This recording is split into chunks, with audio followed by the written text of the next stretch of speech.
Baik Bapak Ibu, shalom. Identitas yang kedua yang Allah berikan kepada kita ketika kita percaya kepada Yesus, yaitu menjadi ciptaan baru atau manusia baru.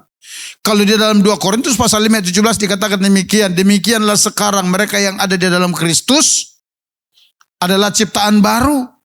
Yang lama sudah berlalu, sesungguhnya yang baru sudah datang. Jadi ketika saudara dan saya ada dalam Kristus, saudara bukan hanya disebut orang benar, tapi kita juga disebut sebagai orang-orang yang telah dijadikan baru. Kita menjadi manusia baru. Dan itu penting. Bahkan ketika Rasul Paulus menegaskan kepada jemaat di Kolose dikatakan demikian. Sebab bersunat atau tidak bersunat tidak ada artinya. Apa yang penting dikatakan tetapi menjadi ciptaan baru, itulah yang ada artinya. Kalau ibu tadi pagi katakan demikian. Seremonial ibadah agamawi itu nggak ada artinya. Yang sering dibangga-banggakan orang, khususnya orang Yahudi pada saat itu. Kalau orang di luar suku Yahudi lalu menganut kepercayaan Yahudi, mereka itu harus disunat. Di jemaat Galatia sampai ada sebuah pertentangan khusus itu supaya diakui gitu loh. Sehingga kepada jemaat di Galatia juga, kalau Bapak Ibu baca, Paulus tegaskan, kalau ada orang yang selalu menuntut kamu supaya disunat, baiklah orang itu mengebirikan. Artinya nggak cukup disunat, dikebiri sekalian. Artinya Paulus mau katakan demikian. Engkau mau disunat, mau dikebiri, kalau engkau tidak menjadi ciptaan baru, nggak ada gunanya.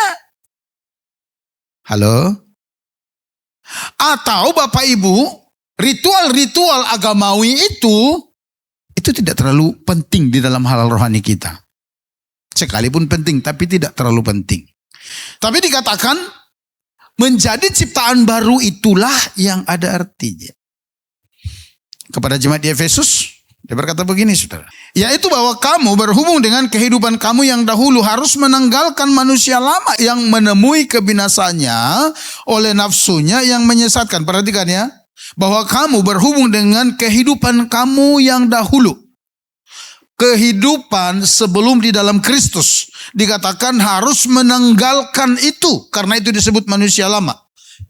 Kenapa dikatakan itu menuju kebinasaan? Next. Ayat 3 dikatakan supaya kamu dibaharui di dalam roh dan pikiranmu.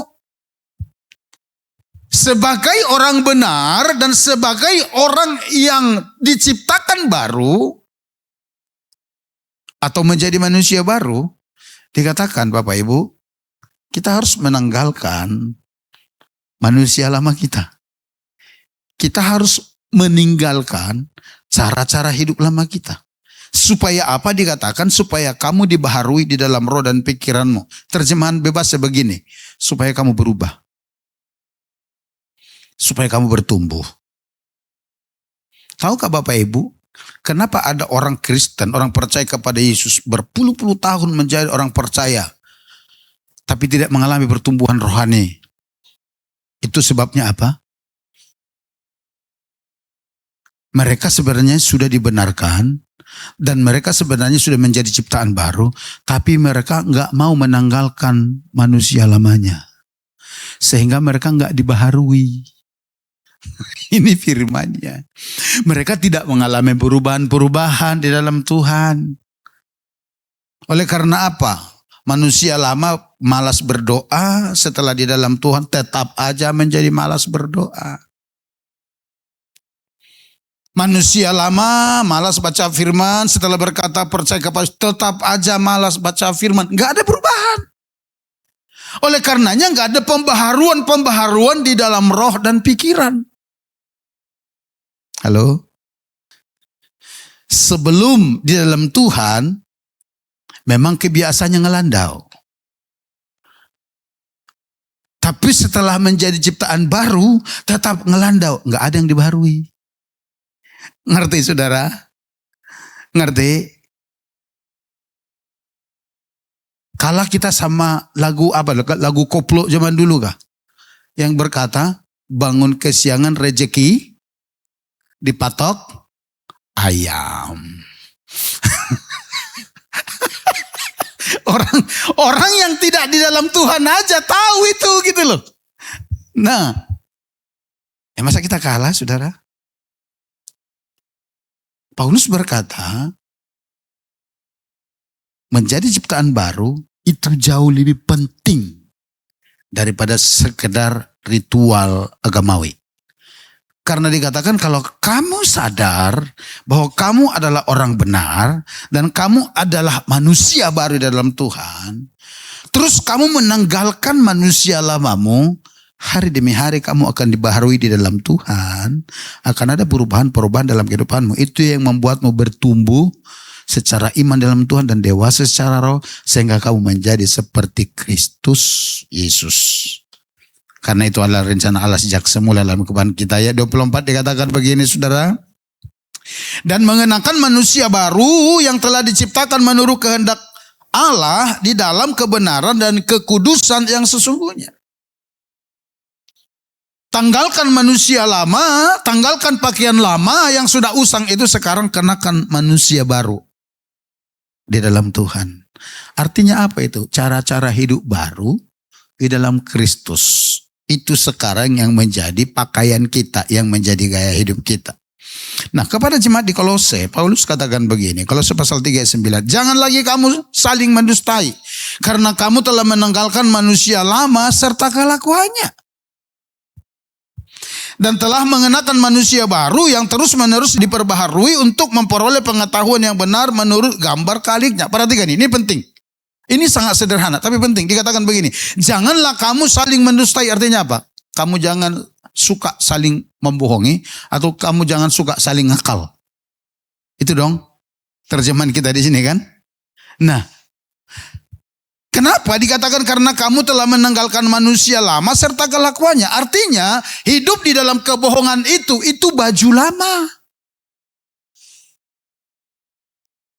Suka berkata-kata bohong itu, membohongi orang, menipu orang, itu pakaian lama. Lalu di dalam ayat 10 dikatakan kamu telah mengenakan manusia baru terus-menerus yang diperbaharui. Artinya kalau engkau manusia baru, jangan lagi cara hidupmu seperti itu. Karena itu cara hidup manusia lama. Tapi karena kamu telah dijadikan menjadi orang benar dan menjadi ciptaan baru, dikatakan tanggalkan itu. Amin. Amin, saudara. Oleh karenanya saya katakan begini dari minggu lalu, termasuk di Komsel juga tempoh hari.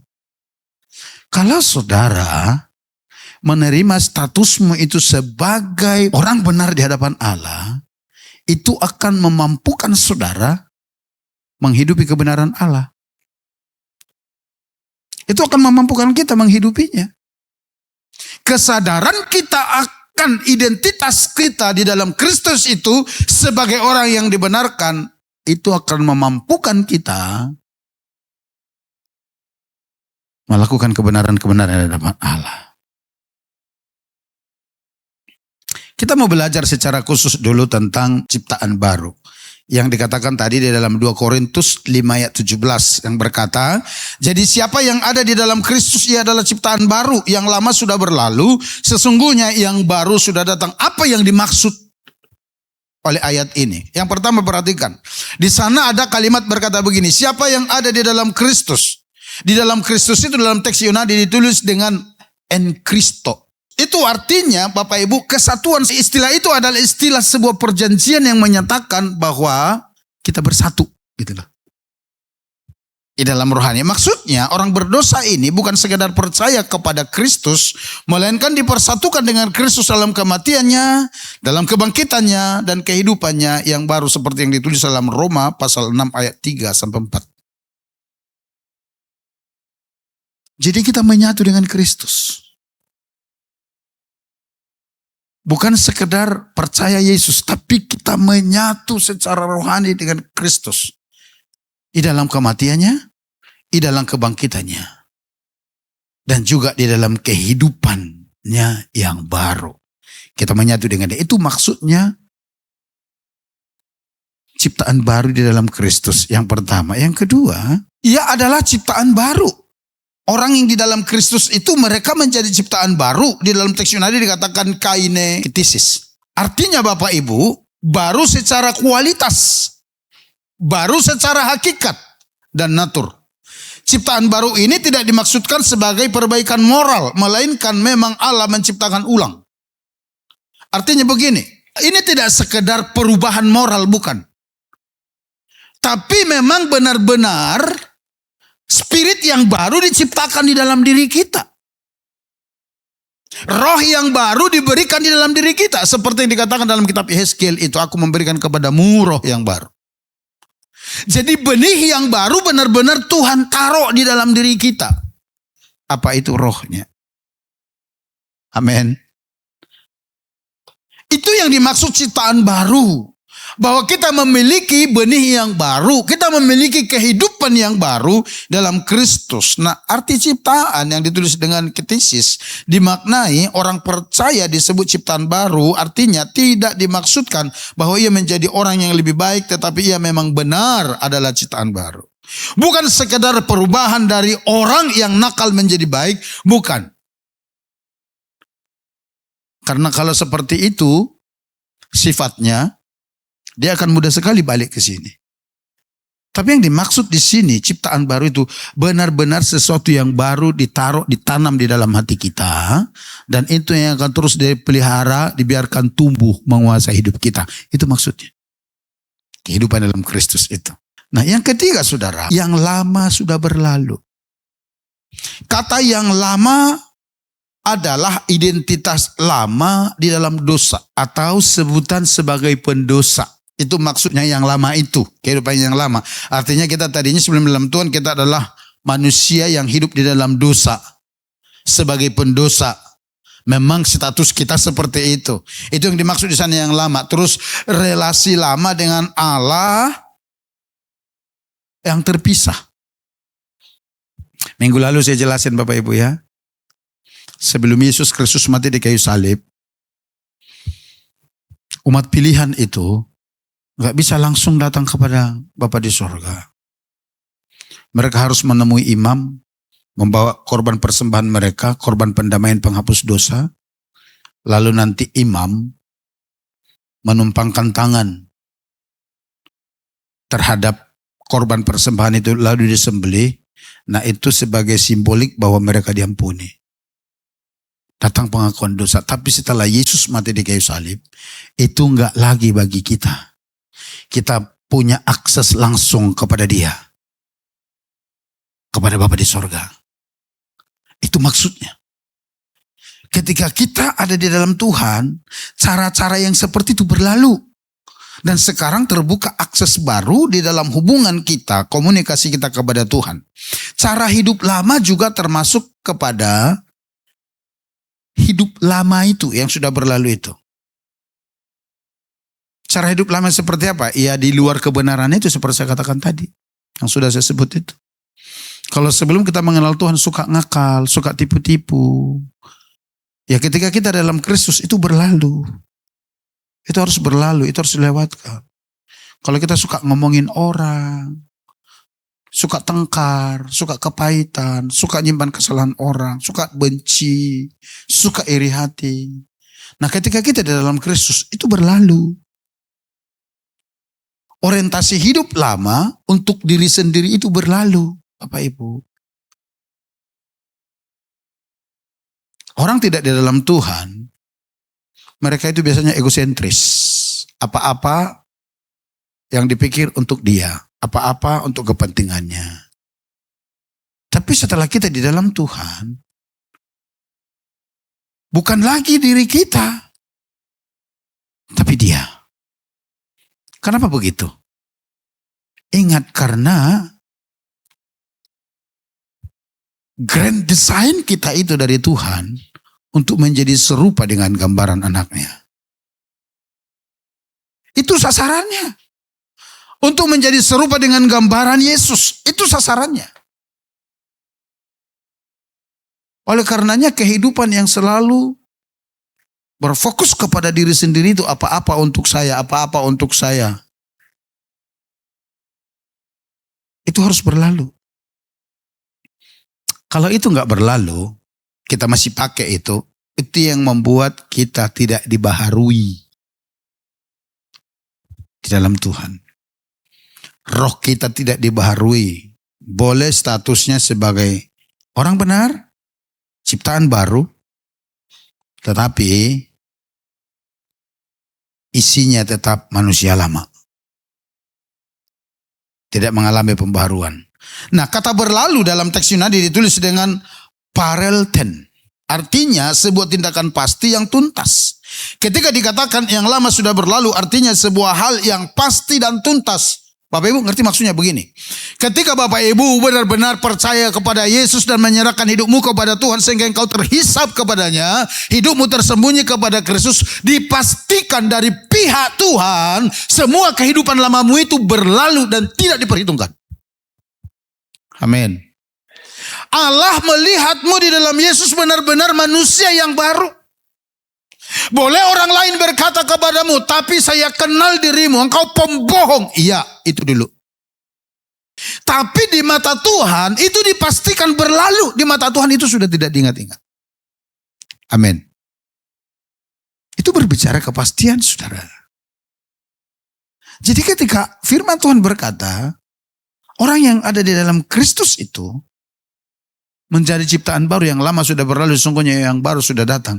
Benar-benar cara hidup kita, masa lalu kita itu, manusia lama kita itu, di pandangan Tuhan, itu berlalu. Hal ini bukan berarti orang percaya yang menjadi ciptaan baru itu tidak ada lagi pergumulan atau tidak pernah jatuh lagi dalam dosa. Tetapi yang benar adalah bahwa kehidupan yang lama tidak lagi berkuasa dan tidak lagi menjadi identitas utama. Minggu lalu saya katakan demikian. Ada kemungkinan orang yang sudah dibenarkan itu jatuh lagi oleh karena apapun itu sehingga dia berdosa.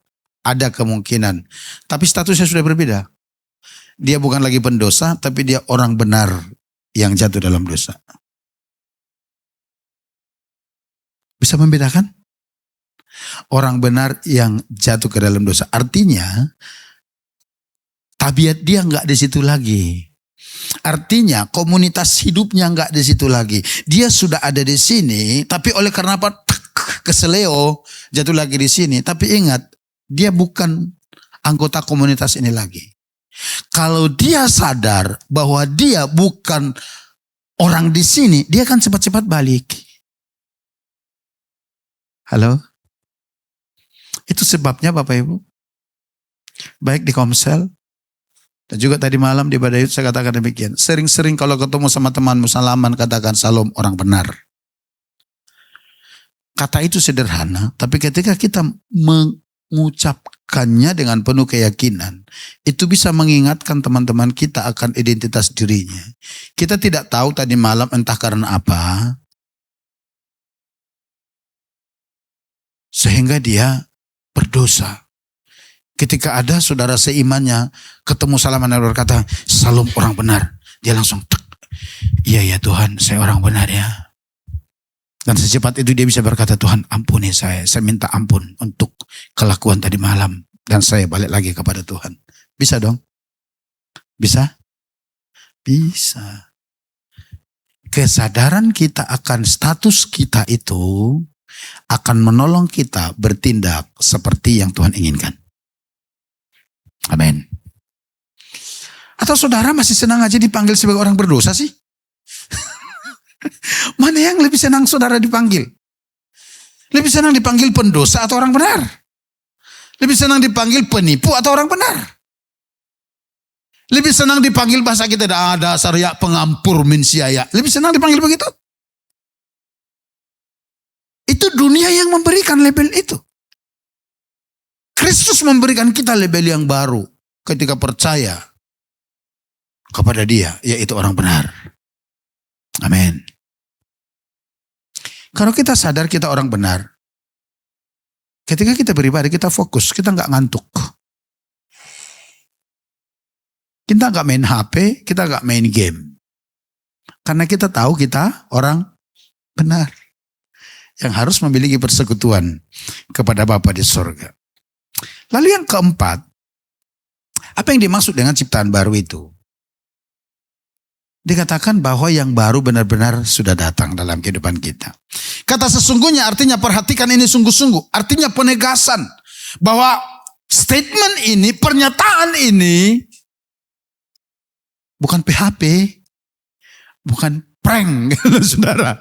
Itu sebabnya ditegaskan perhatikan dengan benar. Perhatikan sungguh-sungguh. Itu maksudnya. Kata sesungguhnya di situ itu. Itu penegasan menekankan bahwa apa yang dikatakan itu benar adanya.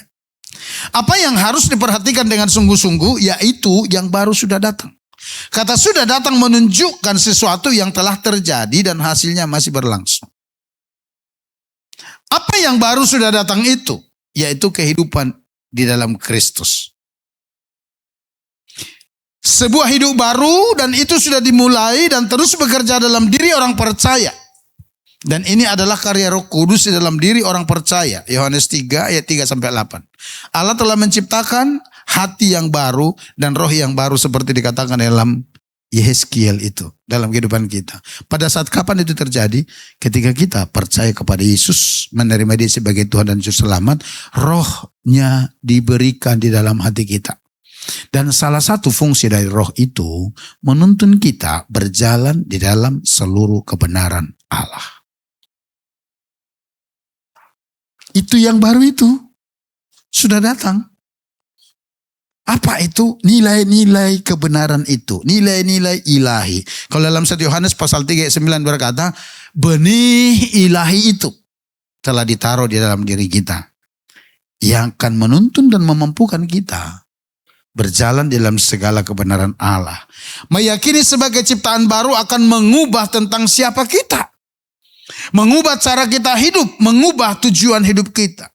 Kalau saudara meyakini bahwa saudara adalah orang benar. Saudara adalah manusia baru yang telah diperbaharui. Itu akan menolong saudara mengubah cara hidup kita. Amin. Saya ada di Komsel rekan-rekan kita. Saya tertarik dengan kesaksian anak-anak Tuhan di sana. Mereka bersaksi bagaimana mereka di tempat kerja, situasi diperhadapkan dengan situasi-situasi sulit. Sebenarnya kalau ingat manusia lamanya, pakaian lamanya, udahlah ngapain saya lakukan ini, kebodohan gitu loh. Tapi saat-saat pikiran seperti itu muncul, tiba-tiba ada kesadaran. Oh, identitas saya sekarang adalah orang benar. Jadi tindakan saya harus mengikutinya. Amin, saudara. Bapak perhatikan, ketika kita sadar identitas kita di dalam Tuhan, itu akan menolong kita berperilaku seperti yang Tuhan inginkan. Betul. Karena nggak mungkin orang benar berbohong menipu orang. Betul nggak, saudara? Namanya juga katanya sudah dibaharui. Sudah menjadi ciptaan baru. Tapi masa begitu terus? Halo? Oleh karenanya saya cerita di Komsel itu. Beberapa waktu yang lalu. Ada orang berkata begini kepada saya. Waduh. Kalau saya nanti tidak tolong dia, kalau saya tidak lakukan ini, jadi saya nanti nggak baik di mata mereka. Saya tangking orang itu. Saya bilang, bodoh kamu. Jadi ternyata dia mau melakukan kebaikan karena supaya orang lain lihat dia baik. Saya bilang jati dirimu rusak. Gambar dirimu rusak. Kau tidak melakukan kebaikan karena kau sadar statusmu adalah orang benar. Dan orang yang sudah ciptakan kembali menjadi manusia baru. Tapi cari perhatian dari orang. Status rusak. Harga dirimu. Gambar dirimu itu perlu diperbaiki. Nah,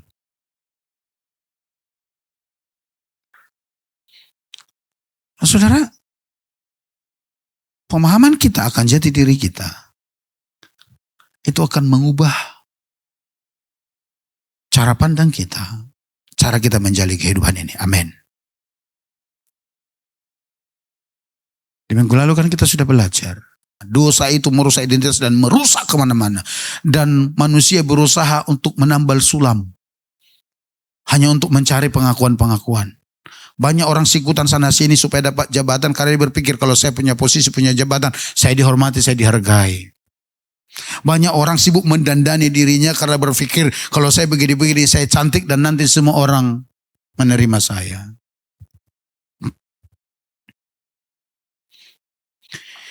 Kaum wanita, dengar ini ya. Saya berbicara dari pihak laki-laki nih. Dengar ini. Semakin menor penampilanmu, semakin ilfil laki-laki terhadap dirimu. Saya nggak tahu, saudara, tapi itu sudah disurvei. Dan termasuk saya juga begitu. Semakin laki-laki melihat penampilan seorang wanita itu menor-menor, semakin ilfil dia. Dan saya dengar di Komsel Youth DM, ketika ibu tanya seperti itu, rata-rata laki-lakinya menjawab begitu. Wanita yang kamu sukai penampilan seperti apa? Sederhana. Artinya pakai lipstik cukup seadanya. Enggak perlu di atas udah merah merona, di bawah kayak hitam gitu. Cari perhatian, oh supaya si laki-laki itu lihat saya. Dengar baik, kalau engkau berpenampilan begitu, laki-laki berpikir engkau perempuan tidak benar. Dan jangan salahkan kalau mereka berpikir, dan jangan salahkan kalau mereka bersikap melecehkan dirimu. Karena dalam pikiran mereka engkau adalah perempuan si kupu-kupu malam. Dengar itu. Tapi banyak orang melakukan itu. Kenapa? Karena jati dirinya rusak. Dipikir dengan cara begitu nilai hidupnya akan bertambah. Dengar, kau sedang menjatuhkan harga dirimu. Betul. 80% laki-laki itu suka, tertarik melihat penampilan seorang perempuan yang bersahaja. Boleh cek ini semua. Kelihatan anggun, bersoleknya sederhana. Sekali-sekali oleh karena momen tertentu bolehlah. Tapi jangan tertipu oleh itu. Kau lihat ibu tadi pagi bilang begini, kau lihat alis matanya lentik. Ternyata begitu di zoom, bulu mata palsu. Kalau saudara diangkat ke surga terjadi pengangkatan, bulu mata palsu tertinggal. Nah ikut terangkat ke surga saudara. Ya. Jadi ayo. Saya mau katakan siapapun dirimu, seperti apapun saudara. Saya mau katakan, kitab Yesaya berkata, engkau berharga di mata Tuhan dan mulia. Yang mengerti katakan amin. Siapapun kita di mata Tuhan, ketika kita ada dalam Kristus, kita berharga dan mulia di mata Tuhan. Setiap orang berdosa yang percaya kepada Yesus Kristus diciptakan baru oleh Allah. Baru secara kualitas, hakikat dan natur.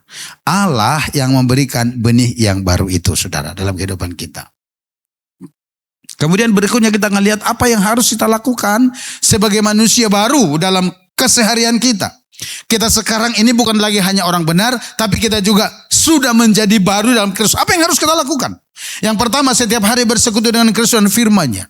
Yang kedua, setiap hari memberi diri dipimpin oleh Roh Kudus. Apa yang kita harus lakukan sebagai manusia baru dalam keseharian kita? Berikan diri kita dipimpin oleh Roh Kudus. Karena di dalam Galatia 5 ayat 16 sampai 17 dan 25 dikatakan begini. Maksudku ialah hiduplah oleh Roh, maka kamu tidak akan menuruti keinginan daging. Sebab keinginan daging berlawanan dengan keinginan roh dan keinginan roh berlawanan dengan keinginan daging. Karena keduanya bertentangan sehingga kamu setiap kali tidak melakukan apa yang kamu kehendaki. Kenapa? Karena kamu cenderung dituntun oleh daging. Tapi sebagai manusia baru dikatakan hendaklah kita dipimpin oleh Roh. Kenapa? Karena yang baru sudah datang. Benih ilahi telah ditaruh di dalam diri kita yang akan menuntun kita berjalan dalam segala kehendak Allah. Lalu ayat 25 berkata, jikalau kita hidup oleh Roh, baiklah hidup kita juga dipimpin oleh Roh. Yang percaya katakan amin.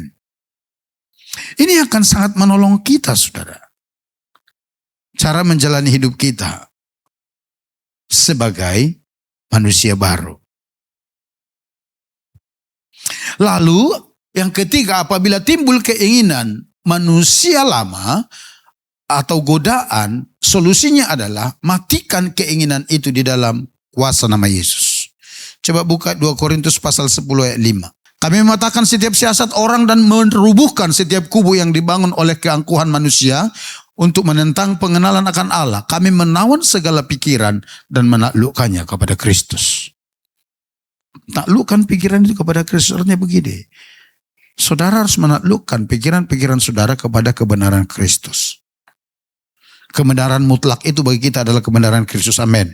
Berapa banyak orang percaya tidak bertumbuh, tidak berubah karena mereka tidak menaklukkan pikirannya kepada pikiran Kristus. Berapa banyak orang percaya tidak mengalami pembaharuan di dalam roh karena mereka berpegang teguh kepada prinsip-prinsipnya yang tidak sesuai dengan firman. Salah satu contoh begini, tadi malam dia saya katakan demikian. Ada banyak kali orang bertanya demikian, kamu sih nggak ngerti saya, kamu sih nggak ngerti, kamu sih nggak memandang persoalannya dari sisi saya memandangnya. Sehingga kamu berbicara, kamu nggak paham saya, nggak coba memahami saya. Iya betul. Tapi persoalannya, pahammu itu benar enggak? Halo? Seharusnya kalau paham kita itu salah, kita harus taklukkan itu kepada pahamnya Kristus. Amin. Kita harus tundukkan ke sana. Jadi kita tidak menyalahkan orang dan membenarkan hati kita yang sakit itu. Hati kita yang terluka itu, batin kita yang sedang terluka itu. Sehingga kita berkata, kamu sih gak mengerti saya. Ya, saya gak mengerti kamu, tapi Tuhan mengerti kamu. Oleh karenanya Tuhan berikan firman supaya hatimu berubah seperti firman. Sehingga kamu bertumbuh. Taklukkan itu. Keinginan-keinginan manusia lama itu pasti muncul. Tapi taklukkan kepada pikiran Kristus. Kemudian yang berikutnya berada dalam support system. Support system yang dimaksud di sini adalah komunitas orang percaya. Bapak Ibu, jangan memisahkan diri dari komunitas orang percaya. Allah tidak merancang kita sendirian dalam menghadapi godaan-godaan berdosa. Allah telah memerintahkan supaya kita berada dalam komunitas orang beriman. Tujuannya itu supaya kita bisa saling menopang, saling mendoakan. Bahkan dalam pengkhotbah dikatakan demikian, kalau seorang jatuh yang satu itu bisa mengangkat. Kalau saudara di luar komunitas orang percaya, saudara jatuh, saudara cerita sama yang lain yang bukan dalam Tuhan, dibilang begini, udah pergi aja ke dukun. Oh, itu banyak terjadi. Karena saudara dengan suami saudara itu adalah berbeda, pribadi yang berbeda. Lalu mungkin adalah lemis sedikit. Sehingga terjadilah adu argumen di rumah. Enggak sampai tengkar sih, cuma adu argumen saja. Karena saudara di luar komunitas orang percaya, lalu saudara mulai cari solusi, bertanya di luar komunitas orang percaya. Lalu bilang begini, udah di sana di jalan Kirindurian itu, kalau dulu di jalan Transpala Pulau, jenis kelaminnya laki-laki tapi gayanya alay di sana. Dia tempat orang bertanya bagaimana menjinakkan suami. Pakai segala jimat ini dan itu. Kita tidak dirancang begitu oleh Tuhan. Tuhan memberikan tempat untuk kita bertumbuh. Apa itu komunitas orang percaya. Amin. Maka selalu kita gaungkan. Ayo masuk dalam komunitas. Ayo masuk dalam komunitas. Anehnya itu begini. Begitu suatu waktu dia mengalami masalah. Gak ada yang peduli. Itulah percuma saya ada di gereja itu. Masa sudah begini gak ada yang perhatiin. Persoalannya sudah begini. Lu aktif enggak? Lu memberikan diri enggak digembalakan? Halo? Ketua komsel kita udah teriak-teriak. Yang sampaikan firman udah teriak-teriak, sarankan kita supaya kita masuk dalam komunitas orang percaya supaya hidup kita tertolong untuk bertumbuh. Tapi kita anggap itu program gereja. Bukan, itu program Tuhan. Yang dilakukan oleh gereja, menolong saudara berjalan di dalam jalan kebenaran Allah oleh karena namanya, kata Mazmur 23. Oleh karenanya hidup dalam komunitas itu. Karena di sana kita bisa saling mempedulikan, Di sana kita bisa saling menasihati, saling menolong. Amin. Yang terakhir, beberapa berkat sebagai ciptaan baru. Artinya begini, ketika saudara menjalani kehidupan sebagai orang benar dan sebagai ciptaan baru, ada berkat di dalamnya. Apa itu? Yang pertama, dapat mengatasi pencobaan. Kenapa? Karena Tuhan memberikan rohnya di dalam kita. Tuhan memberikan benih itu di dalam diri kita. Kemudian dikatakan di sana, saudara, perhatikan, kata mengalahkan dalam 1 Yohanes 5 ayat 4 itu ditulis dalam bentuk present atau sekarang, artinya terus menerus berkemenangan. Orang yang telah lahir baru akan mampu melakukan hal-hal yang benar. Ketika engkau menyadari dirimu sebagai orang benar dan ciptaan baru, manusia baru, dan di dalammu ada benih ilahi, itu akan memampukanmu mengalahkan dunia.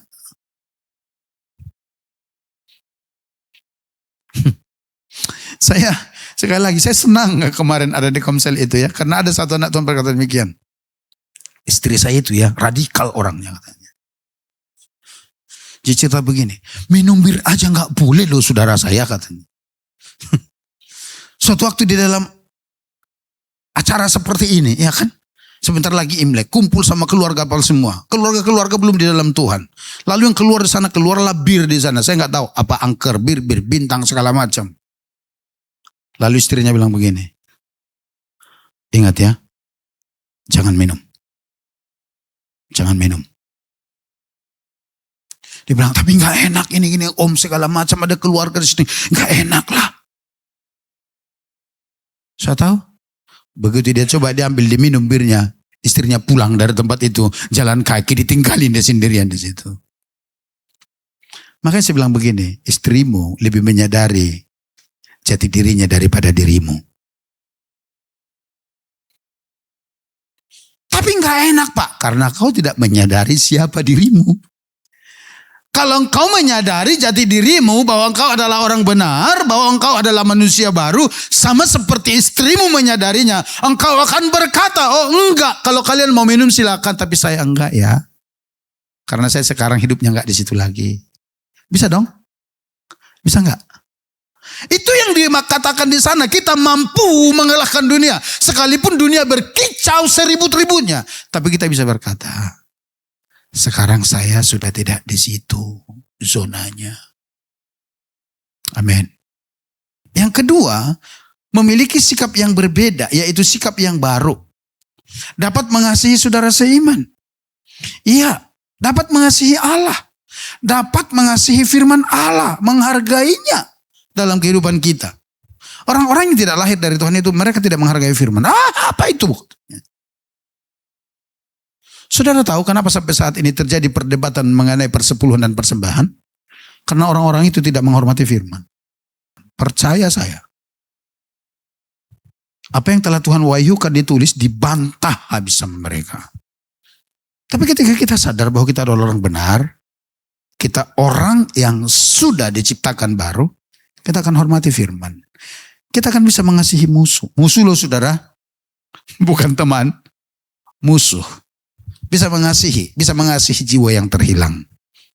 Kita tidak hanya fokus kepada diri kita. Yang ketiga, menikmati hak istimewa menjadi anak Allah. Kita disebut menjadi anak Allah. Itu status istimewa yang diberikan kepada kita. Kemudian menerima penyataan kehendak Allah.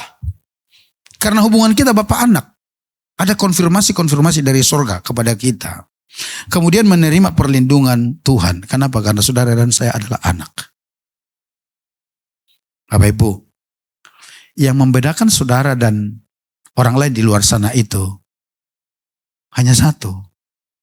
Saudara itu dimateraikan oleh rohnya sebagai tanda kepemilikan Allah. Dan di dalam Efesus pasal 1 itu dikatakan itu menjadi jaminan bagi saudara ketika datang berbicara kepada Tuhan dalam doa-doa, menjadi garansi untuk saudara mendapat jawaban dari Tuhan. Karena apa? Saudara memiliki cap materai benih Allah itu dalam diri kita. Amin.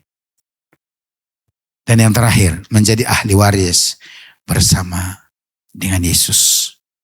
Artinya apa yang Bapak punya itu adalah kepunyaan saudara, kepunyaan saya, kepunyaan kita semua. Dan Tuhan mau kita memiliki, menikmati segala sesuatu yang telah Tuhan kerjakan Tuhan sediakan bagi kita. Jadi saya mau katakan jangan takut menjadi orang benar, karena Tuhan yang memberikan status itu kepada kita. Dan jangan takut juga menjadi ciptaan baru.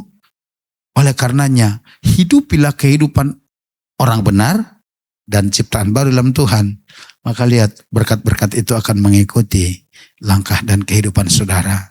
Yang mau dan percaya katakan amin.